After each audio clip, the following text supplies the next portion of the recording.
Hi everybody, new Heather here. Good morning, good evening, good afternoon. I'm actually up in my office. My kid is downstairs, and when I'm in the dining room, usually if I'm doing a video from my dining room, he's not roaming around, and he doesn't necessarily need to know that mom is on here doing her YouTube thing, but I'm gonna do it. And what I'm gonna tell you is that today is one day before the anniversary of me driving away from this home, the marital home that I bought back. And I drove away from home in August of 2019. It's now August of 2025. I have used the time since I drove away from this house to get back physically into my body, into my spirit, into my soul, to create meaning and to be who I am. And it's taken me the entire 6 years to get right here, right now. But the thing is, you didn't necessarily lose yourself in the process of being in a relationship with a Prince Harming or a Princess BS, or a they, whoever you identify as and whoever they identify as. I'm a woman. I'm always going to be a woman, and I was married to a dude. So I will call him from time to time Prince Harming or my husband, because I'm snarky. One of the things I want to talk about is violation of boundaries and what it means to be allied with somebody who has played you like a banjo for the entire duration of your relationship, and what it means to get dominion over yourself. Because in getting free of your personal Kim Jong, both the one that lives in your head and runs you, as well as the one in your kitchen, your bedroom, the hallway, the bathroom, your car, their car, your workplace, wherever. If you have had somebody who has been your partner, but in fact they are your devastator, I'm talking to you. And violation of boundaries is a big deal, because you might think that you know what you're dealing with, but you have no idea. Why? Because they have an unseen defect. It's inside. You see pieces of it. It comes out of them, and it is ugly, it is dark, it is nasty, and it is devastating. And it gets more devastating over a period of time when somebody is on a spectrum. As they age, or as things become quote unquote more stressful, the gild is off the lily. The gild comes right off that lily. And so what used to be shiny and what used to be nice and what used to be predictable or manageable, at least, you can't manage it and you can't predict it. And what they do and what they have consistently done, which you may not realize, is they have violated your boundaries. And you might not even know it, because what you think is love is not love. You have brought your ability to love to this relationship, and you still retain that when you leave. So what I want to know, and what I want to say, and what I'm going to share with you, and I really want to know this because it's real, is that the desire you bring, or I bring, or I brought, or you brought to the relationship,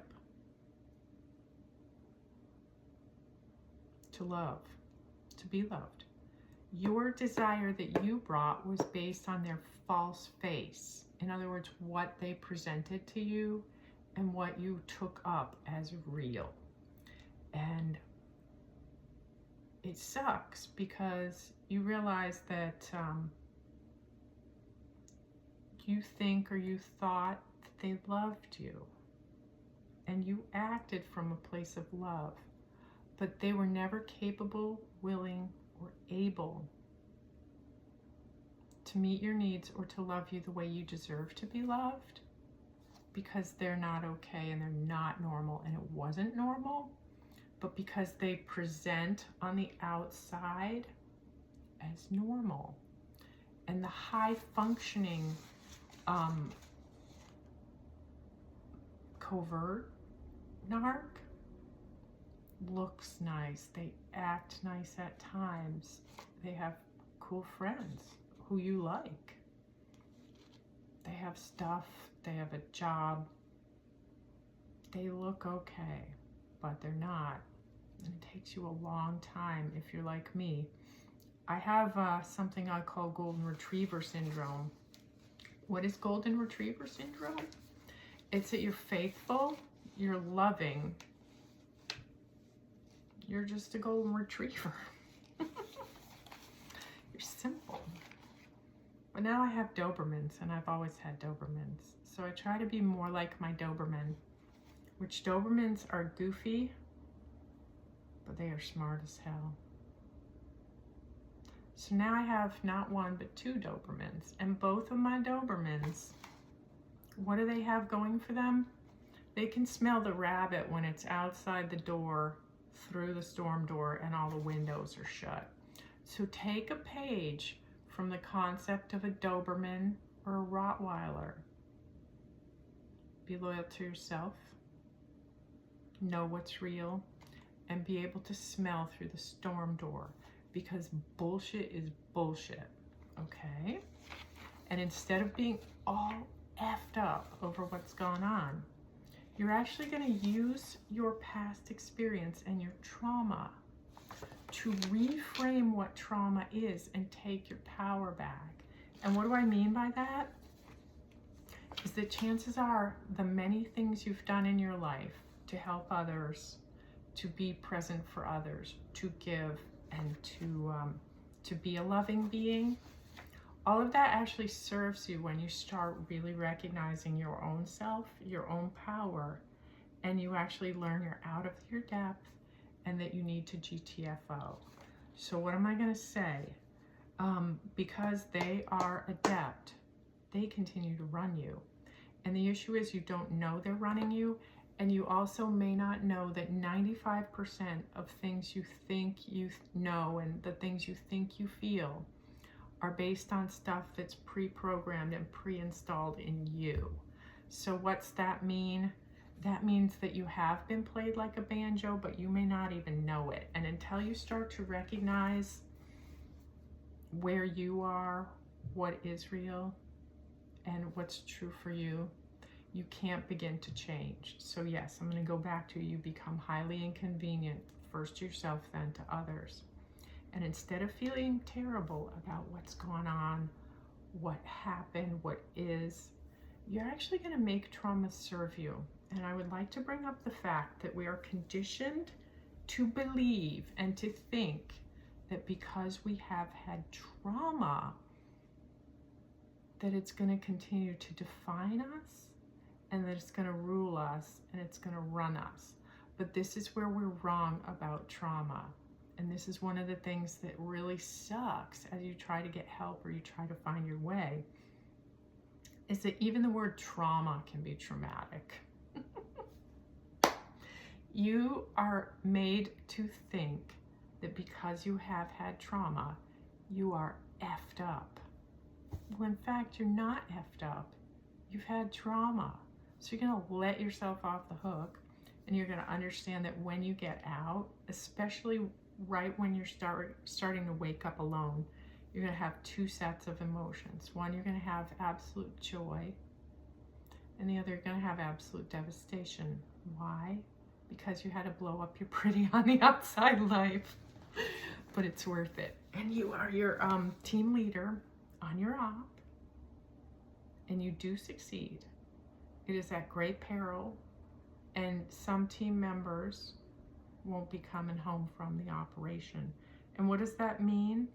It means that people who you thought were on your team, who you might have put trust in, maybe they prove to be squirrely when you're running your op. So that's why your actual team on the ground is very, very small. Who you tell, what you say, when you say it, imperative to your survival. Your survival instincts have to be like that of somebody who has landed on foreign soil, who is conducting an operation, whose outcome could mean their life. It is do or die, all right?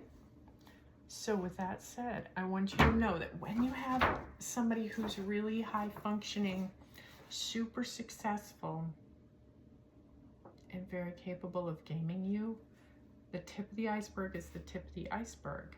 The older they get and the harder things get, the more the devastation that they're willing to bring onto you, around you, put on your kids, put on the pets, put on the general atmosphere of your house, it ratchets up. And when they feel like they're threatened, it can go from 0 to 60 in no time flat.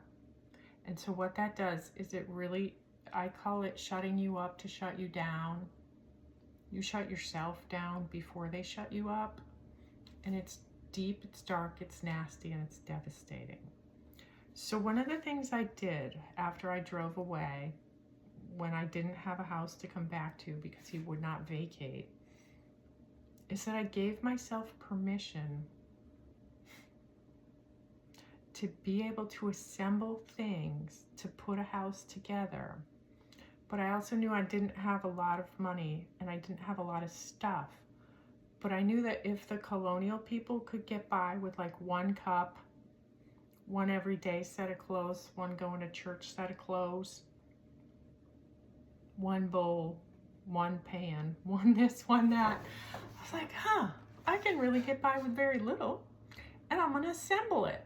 So I set about assembling it, which will be another post for another time. But what I want to say is some of the stuff you think you need, you don't really need.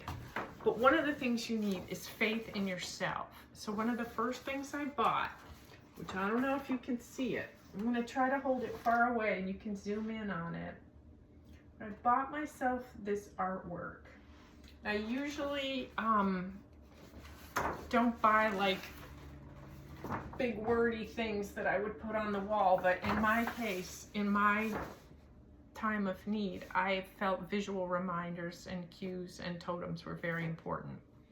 This thing that I got for like very little money helped me a lot, because when I felt lost, I could look at it and it was right by my desk and I could reorient just based on looking at it and reading it. Live the life you've always dreamed of. Be fearless in the face of adversity. Never stop learning. Use your imagination whenever possible. Recognize the beauty that surrounds you. Remember where you came from, but never lose sight of where you're going. So this was pretty meaningful to me because I didn't want to be stuck. I had been stuck. I stayed stuck. I stayed down on the mat in many cases, in many instances, many times for many years. Why did I stay on the mat? Because if I got up, I was going to end up punched. Not punched necessarily in the face, but punched in my spirit, punched in my soul, punched in the child, seeing the conflict. So I learned to back down. I learned to not hit that force with the same amount of force, because when you're with a covert narc, what they do is they really come for you in conflict, and it's a win at all costs. And so they're willing to do and say things that violate all the norms and rules of what actual getting through a difference of opinion might be. And so instead of actually being able to have conflict and like you're here and they're there and you find your way or you agree to disagree, you may know this from your own experience. What happens is that the crime never fits the punishment. And if you bring something up, they might roar, they might throw something,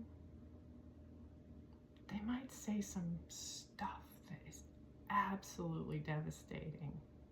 And for them, it's no holds barred. It is Australian rules or prison rules. And that means the shiv. That means they are ripping your ear off. And what that means is that you don't want your ear ripped off and you don't want the shiv. So what do? You learn that conflict is super dangerous and you avoid it. And then they learn that you're willing to do that, and they manage you and they manage you and they manage you. And one of the ways of managing is subtle facial cues. And there are studies, and I'm not going to go into a lot of the psychological study stuff. I'm going to give you actionable stuff from me so that you can apply it to your own life, because there's enough psychological stuff out there that you can find that, but you might not have anybody telling you their experience so that you can apply it and understand that their story is a lot like your story, just different characters and some slightly different events and chapters. On boundaries, on the violation of boundaries, and on moving the goalposts and shifting the sands. You are managed, you are run, and yes, sometimes it's super overt, sometimes it's covert, and it comes up, as I said in my previous post, like you're a frog in the pot, and the pot gets heated up slowly, and so you don't know that you're going to get boiled, but you are going to get boiled. So, I'm going to say this. The desire that you brought to the relationship was based on your ability to love, your desire to love and be loved, what you think love is, and who you thought they were. And the who you thought they were is based on the false face that they present and the persona that they have developed and their ability to manipulate and be a chameleon. Meanwhile, you might have what I call golden retriever syndrome. And what is golden retriever syndrome? Oh, you're just a golden retriever. You just want to be loved, and you're wiggly and you're happy and you're just being that golden retriever. And golden retrievers are amazing, and they are sweet, and they're easy to game because you just throw the ball. But they are full of love, and I was like a damn golden retriever. When I took the personality test that sometimes you take on those weird little quizzes on the internet, I came out as a pug. I'm just like, oh my God, I'm a freaking pug. But it's okay because pugs are hella cute. But in my own life, I have Dobermans. I'm on my third one. I currently have 2 in my house. And the things that I've learned about a Dober dog is that they do have a ton of Great Dane in them. So they are goofy as hell, but they are smart as hell. And they can smell out the door or out the window. When it's shut, they smell through the shut door. They smell through the shut storm door. And they know that there's something on the other side. And whether it be a squirrel or a bear, they're going to let you know. They have that. So take a page from the Doberman playbook and get hip to what's on the other side of the door or the window. First you might see the squirrel, but then there's a bear. The bear's over there and he's in the bush. They might smell the squirrel and the bear, but you might only see the freaking squirrel. And that is what you're dealing with your narc. You think they're a squirrel. They are a freaking grizzly bear, and they have long ass claws, and they're gonna, your whole head might come off. Only nobody knows it because you're walking the line, you're keeping it together, and you're super high functioning in your relationship that's absolutely devastating to you. So if this sounds like your life, let me just tell you, you are not alone. And one of the things that it took me was a long time to realize what I was actually dealing with. And over the course of a multiple year, what they call long-term relationship, the trajectory of the devastation, the things that were said and done, increased. And it was like, sometimes it was a graph that went like this, sometimes it was a graph that went like that, or sometimes it was a graph that went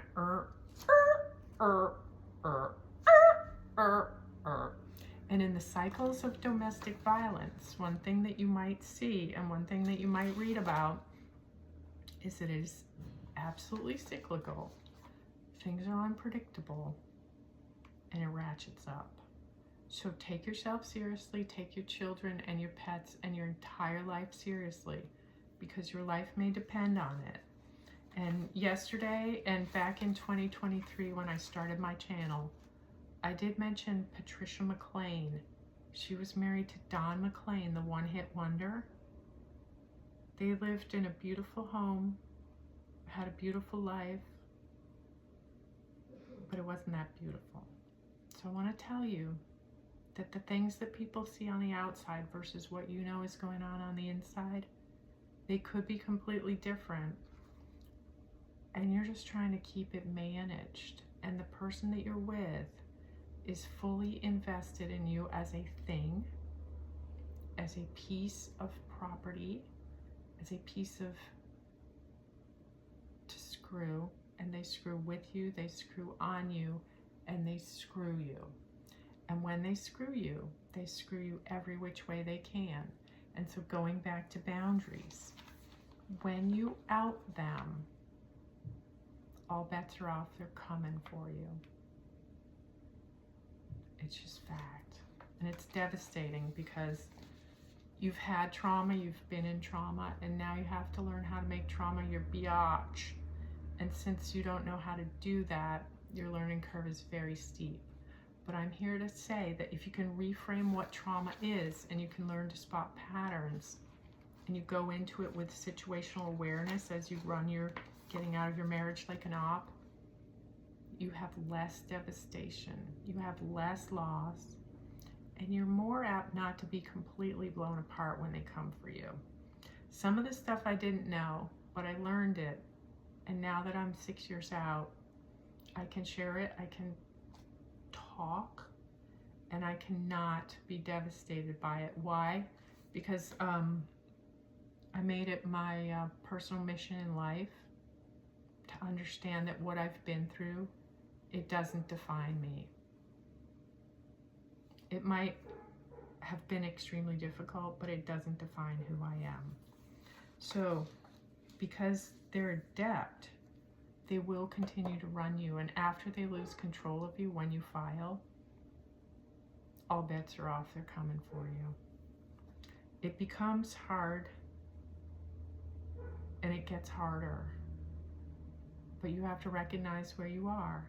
And like the frog in the pot, it starts out comfortable, but by the end of it, you're screaming and you're being boiled alive.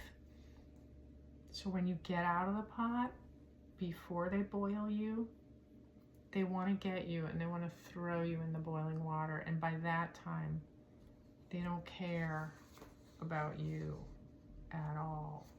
They only care about their image, and they will do anything in their power to destroy your image to maintain their public persona. It's really hard to come to terms with. That's a lot. So just do yourself a huge favor and know that the more you recognize about their patterns and the more you recognize how you play into it, the more you can get dominion and you can achieve a sense of okayness when it seems like everything is out of control, not okay. If you get out of your marriage, and say if you're in a rental house or if you're in an apartment or you're out of their physical control, what happens is just like the antelope who has evaded the lion and then gotten back in the herd, when the antelope is in the middle of the herd and there's safety around them, they tend to go and that's when they freak out. And the issue is that because you're going to have court dates and you're going to have serious bullshit going on, you're going to need to keep it together. You're going to look together, you're going to act together, and you're hopefully not going to break down into a puddle of tears, especially when you run into somebody out in public. because it's going to get back to them, and then they're going to know that they're hurting you. And the thing that you want is you want dominion over yourself. You want to be okay. And the issue is that when you're overtly emotional to people, their natural inclination, unless it's like your mom, your trusted friend who loves you and who will gather you up and hug you, people back away from overt emotion. They back away from people that are crying, unless they really love you and unless they believe you. And because the narc is invested in making you seem like you're full crackers, when you lose your crap in public and you're a tearful mess, or you're talking about what they did, the issue is that they're already running the counter narrative and have been about what you are and how much of a liar you are. So by you looking unhinged and saying what they did, it actually supports their efforts to undermine you. And it is what they call crazy making. But you're going to know it and you're going to understand it, so that when you're in this situation, you have what I call situational awareness.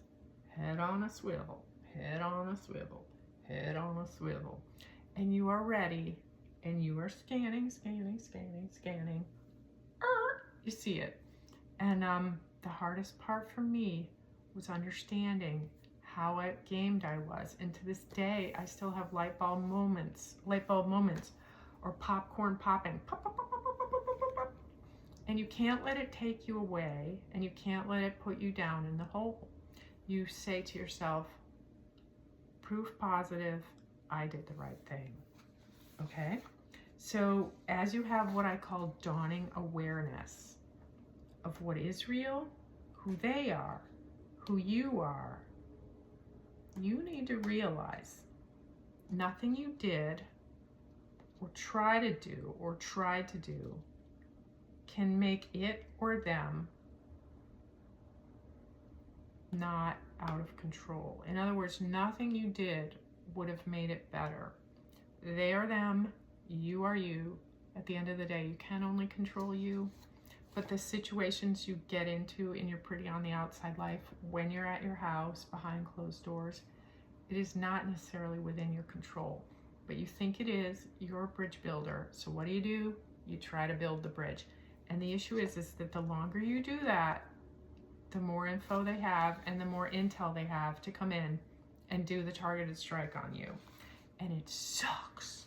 It super sucks. And it takes a long time to figure out, especially if you are that person that really wants to help and solve and be present and be heard and be this and be that. What you don't know, and what you're still going to be scratching your head about years later, is just how effed up it was, they are, and what went down was, because you are expected to stay bound in silence. And because you get used to things, and the POW tactics are very subtle in many ways, you stay conditioned to be silent. And you don't necessarily even have access to words, because it's not easy to put words to it. And that's where the crazy making part comes in. One of the things that I found was that I was manageable until I wasn't. And one of the other things I found was that I was so attuned to facial cues, subtle facial cues, that I was easy to manage. So they did that. And they did that with the kid, and they did that with the pets. And they could do it from across the room. And so on the POW stuff, getting back to POW, when you're in your own house and when shit gets unpredictable and weird, one of the things you're going to want to do is protect the child at all costs. And that means that you're going to stuff it down. You're not going to go at them the way they're coming at you. Or if they're in your line of sight, but they're across the room and your kid's like laying on the couch and they're watching the TV, and your kid's busy, watching Power Rangers or Transformers or whatever kids like to watch when they're that age. Your personal Kim Jong, maybe in your line of sight, you have the kid right here and you're at the stove cooking dinner. Well, your Kim Jong is going to do some weird shit and they're going to throw you this look. Just like, what the hell is that all about? But if you called them on it and you said, why are you making faces at me? All bets are off and shit's gonna go south. So you keep your mouth shut, and then they figure out they can really manage you that way.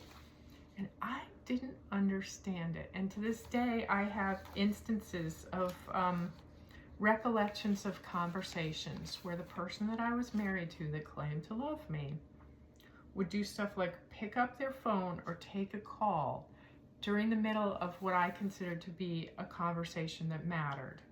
And what it does is it undermines you, it devalues you, and it also takes you completely off balance because you're trying to talk to them and they shut you down. And not by yelling, shut the fuck up, which you might also hear, but in them taking the call, looking at their phone, or not making eye contact with you when you know they pay attention to other people. You know that in public and at work and out and about, they're totally tuning into people and having deep conversations with you sitting right there. That's another management technique that is POW 101, and you don't even know it. You just think, why are they not listening to me? They listen and they use it against you. You are easy to manage. And that also sucks to know, but once you know it, you can recognize the pattern, and then it doesn't have the power to hurt you. So this is where it comes back to running it like an op. I didn't have anybody to tell me this stuff, and half the stuff that I had that I thought I knew, I did not know when it got really dicey. And so you're gonna just be that ant, and you're gonna think you can move that rubber tree plant. Why? Because you've got high hopes. Just like in Laverne and Shirley when they're singing about what makes that ant can't think he can't move that rubber tree plant. He does have high hopes, and you are that ant, and you'll move the damn rubber tree plant. So yes, I'm dating myself. I'm 59 and a half. And when you try to talk to them, they will dismiss you. And the dismissiveness depends on how they want to play with you in the moment. What their mood is, what they were doing before you told them you needed to talk to them. And nothing you did, nothing you said, and no way you tried to help it or manage it or make it better would have ever made it better. And that is the shitty, dark, deep, nasty truth of what it means to have been allied with, married to, and invested in your relationship with a covert narc. Mic drop. So, what's my final? You have to realize you could have never fixed it. It's unfixable. Not only is it unfixable, but you're never actually going to be explaining it to people that aren't on your very small team, because they won't understand. And not only will they not understand, but if that person is still in association with your personal Kim Jong who you've gotten away from, it's going to get back to that Kim Jong. And especially if you're still in court proceedings, it's going to totally work against you. So I'm going to address this in a future post where I really get into some nitty gritty. But one of the things you're going to have, and one of the things you're going to look at, is the memories, the flash bulbs, the snapshots, the popcorn popping in your head where you have memories. And instead of letting those memories wreck you, I want you to let yourself go through some of that pain. And if you have to sit in your shower and cry, you just go ahead and do it. But then when you come out, you're going to splash some cold water on your face. Your vagus nerve might be really effed up from fight, flight, freeze, or fawn, being in that state for a long time. You might not be able to do hot and cold therapy because you might not be able to let the cold water onto you for a very long time. But if you can start slow and you can do some small steps, you can begin to get dominion over a highly dysregulated state, and that will help you as you go forward. So the tips that I have are really coming back to yourself, and it's as simple as touching your own face, feeling your skin, realizing you're still here. Feel yourself, feel your skin. Like, oh my God, my skin. It might be a little wrinkly, but it is soft. And then you touch your own hair and you're just like, oh my gosh, I love my hair. And even though they might have said, we need to get you a haircut, you're just gonna laugh when you remember that. You're just like, holy shit, who says that to their spouse? And then the simple stuff you can do to come back to yourself, besides touching your own face and really feeling your skin, it's like, wow, I am here. I am all here. Move your ears. Your entire system might not be able to cleanse itself. You might have toxins built up. And inside of your body, you have a system called your lymphatic system. It carries toxins, and it's the glands that swell up when you get sick. Those are your lymph nodes. Your dysregulation in your body from being with somebody who was highly toxic to you that you stayed with might dysregulate you to the point where you have trouble clearing toxins. And one of the things you can do is learn about how to cleanse. And one of the easiest things you can do is drink half your body weight in water in ounces every day. So if you weigh 130 pounds, divided by 2. If you weigh 242 pounds, divided by 2. That is the baseline of ounces of filtered good water that you need to drink every damn day to be getting toxins out and be high functioning. And I'm not saying at one time you drink a gallon. I'm saying fill up 4 water bottles and make it your mission to drink those throughout the day. So if you need to take in 100 ounces of water, instead of having the one giant jug that doesn't fit in your car thingy when you have to drive, and the jug's over there and then it falls off and it's rolling around when you're driving, you get 5 20-ouncers. You fill those suckers up, keep them where you keep them, and drink them one at a time, because then you're going to be hydrated. And what I would like to say is that the healthier you can be as you're preparing to leave and as you're preparing to run your op, the healthier you are when you are really in it.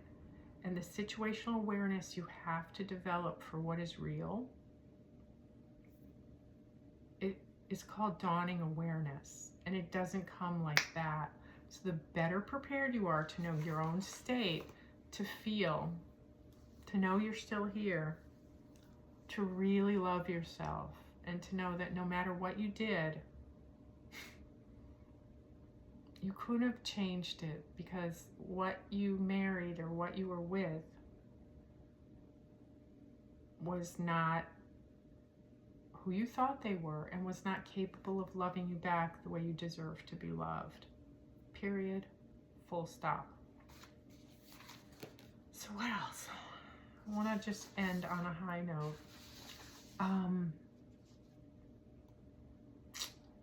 Let's see. Oh, here's a good one. You have not lost you. You adapted to stay alive. So yes, you're going to exploit that, and you're going to give yourself credit for knowing that in adapting and staying low and staying alive and not being completely and utterly decimated, that you can use that forward, going forward, and that you have mad skills and you have only just begun to tap into them.